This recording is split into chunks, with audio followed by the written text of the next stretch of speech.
Here are my top 10 beginner amigurumi mistakes and tips and tricks to fix them. Mistake number 1, using the wrong hook size. For flat pieces like blankets, you typically use the hook size listed on the yarn label. For amigurumi, you want to go 1 to 2 hook sizes down. Hook sizes are, pretty confusingly, often listed 2 ways, in a millimeter measurement and in this arbitrary letter number system. I find it easier to ignore that system and just stick to the uniform millimeter system. So, for example, for worsted weight 4 yarn, this label recommends a 5.5 millimeter crochet hook, but if you would use it for amigurumi, I would recommend using a 4 millimeter crochet hook. Here's a handy chart I made with suggested hook sizes. Mistake number 2, not going through both loops. As shown in the photo, there is a front loop and a back loop. The front loop is the loop facing you.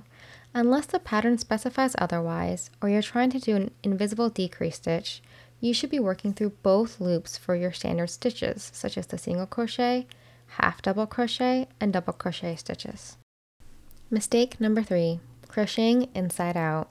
I want to note this is more of a preference, but if you want to be able to follow patterns, you should know which side is considered right side out.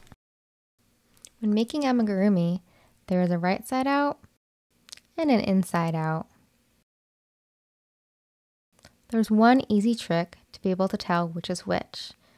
This yarn tail is the noodle, and the noodle goes inside the bowl.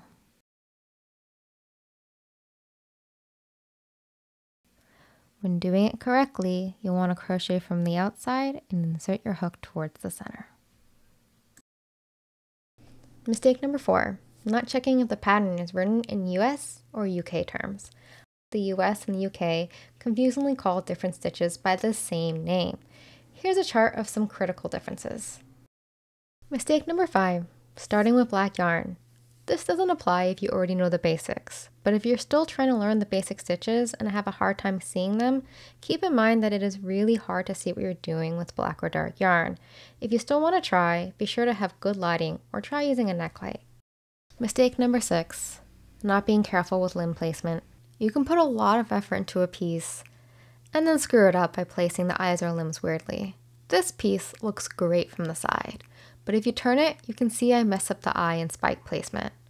I recommend pinning all of the limbs first before trying to sew them on. Mistake number 7, not attaching safety eyes before closing the piece. If you're going to use safety eyes, they have a backing you use to attach them. Be sure to do this before you close the head. Mistake 8, letting the magic ring discourage you. The unfortunate thing about amigurumi is so many patterns start with a magic ring, but it can be pretty difficult to do the magic ring if you haven't figured out how to hold the yarn, how to hold your hook, and how to manage tension. If you're struggling, consider trying the chain 2 alternative method and coming back to learn the magic ring later. Mistake 9, guessing at how patterns work without doing the math. I have several videos dedicated to teaching how to read basic amigurumi patterns. If you're not sure how to interpret the following pattern instructions, take the time to learn first instead of guessing. Mistake 10, working through pain. Crochet shouldn't hurt. Pain is your body's alarm system that something isn't right. If you're starting to experience pain in your fingers, wrists, or arms, there's something to be fixed, whether it be the length of time you're crocheting, your posture when you do it, or how you're holding the hook or your yarn. Some people find that switching their hooks helps a lot. I personally found that when I switched to using clover and tulip hooks that I could crochet for much longer with less pain, but you need to find the hook that works best for you. This mistake doesn't apply if you have a no mobility issue or disease. If that applies to you, then you know best how to manage it. And finally, one bonus mistake, not chaining for height, but for turning when working in rows. This mistake applies when you're working in rows, which means going back and forth, rather than in rounds, which means going around in a circle or an oval. It is more common to see rows in flat pieces, but you still see it in amigurumi. All of these pieces were at least partially made working in rows. At the end of every row before you turn, you need to chain for height. Sometimes the pattern will tell you exactly how many chains, while others will assume you will follow convention. The following chart shows, for US terms, the conventional number of chains you do before turning.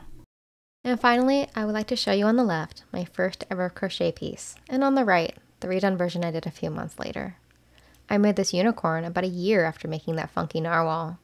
Don't worry if your stuff looks wonky at first. You'll get better with some practice, and we're all here to help you.